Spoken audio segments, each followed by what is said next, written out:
Oh, ano? Bilangin na natin. Oh, ano to? Oh. Ano ba? Dami, Okay. Mukhang kulang yata yan, Di ba dapat 7 yan? Anong pito? Gusto maka-triple. Gugulangan tayo. Teka lang, 5 lang tayo. Di ba napagkasundo na natin yan? Opo. Iba na usapan. Wala yun. Still lang yun. Pare, huwag mo na intindihin yan. Sige Siyempre. na, party mo na. O, parehas to. Pasapugin na lang natin kaya yan. Oh, pwede namang pati kayo kasama kung gusto nyo. Lumabas din ang totoong kulay mo. Gusto mo saluhin to? Pare-pareho tayo naghirap dito, pare. Ang hihina pala ng memorya nyo, no? Paalala ko nga ulit sa inyo. 2 parte, di ba, ng pagkasundo natin, mapupunta sa mga taga rito. Di ba? Yung matitirang 5. Yun ang paghahati-hatian natin. Eh di malaking kabawasan sa paghahatian natin. Pambira kayo. Ang dami naman ito eh. Ano kayo kung mabawasan? Hoy, kaya natin gagawin yon para meron tayong lunggang susutan sa oras ng kagipitan. Naintindihan mo? Maglulupa rin naman tayo. Bakit hindi mo pa ubaya sa mayaman ng pagtulong? Hoy, tisoy na walang bayan. Hindi ba alam, mas mahalaga sa Diyos ang isang sentimo na nanggaling sa isang katulad mo kaysa isang mayaman na magbibigay ng 1,000. Hindi ba alam yun, ha? Paano pahalaga ng Diyos ang tulong na galing sa nakaw? Hindi mahalaga kung sumasama ng galing ang pera. Ang mahalaga, ang mabuting patutunguhan. Tama na.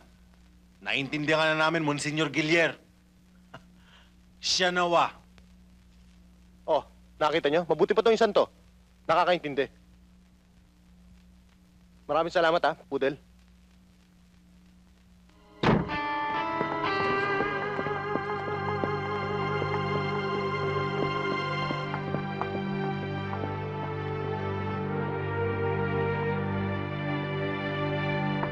Samahan mo ko.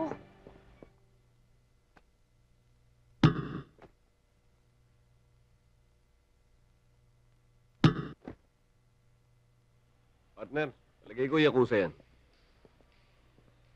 Puro tattoo ang katawan ng boyfriend mo eh. Ben, ilang ulit ko ba sasabihin sa'yo, hindi ko nga boyfriend yan. Nanliligaw pa lang yan, no? Saka hindi ako papatol sa mga Wala ka ba gusto mo hapon? napipiko na ako sa'yo, ah. Ay, excuse me. Doc, ano na ho nangyari? Mrs. Miss pa ho ako. Huwag ho kayong mabibigla. Hindi ho namin nailigtas ang kasama nyo. Nagkaroon ho siya ng atake sa puso. Dala ng tensyon. Ginawa na ho namin ang lahat pero hindi niya nakayanan. May problema, Dok. Hindi namin alam kung sino ka mag-anak nandito eh. Oo nga ho, eh. Sa katunayan, dumadalaw lang ho siya sa akin nang biglang inatake. Ibigin niyo na lang po ang pangalan at address at kami na po ang bahalang mag-inform sa Japanese Embassy. Aha. Halika kayo, sumama kayo sa akin.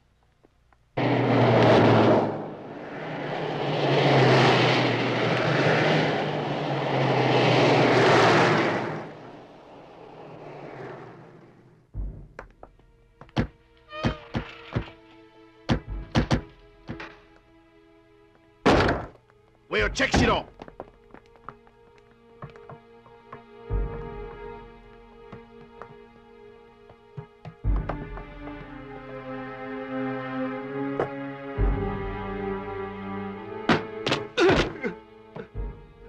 Ate!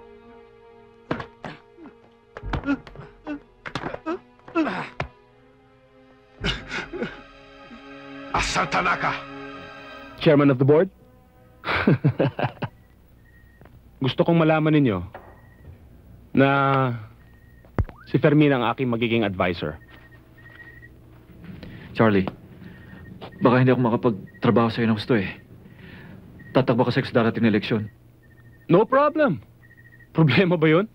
Kakandidato ka, susuportahan kita.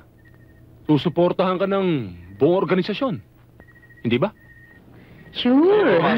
Time. Sure.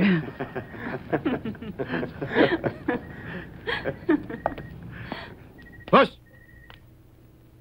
Gabriel! Wag niyo siya gagalawin.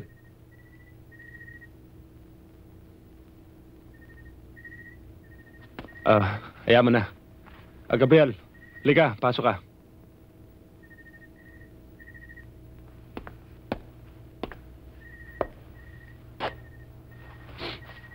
Huwag ka mag-alala, Gabriel. Kung kinakailangan ako na mismo ang gumastos sa pagpapari mo, gagawin ko. Tama. Mabuti na yung may lalakad sa atin sa gobyerno. May lalakad din sa atin kay San Pedro.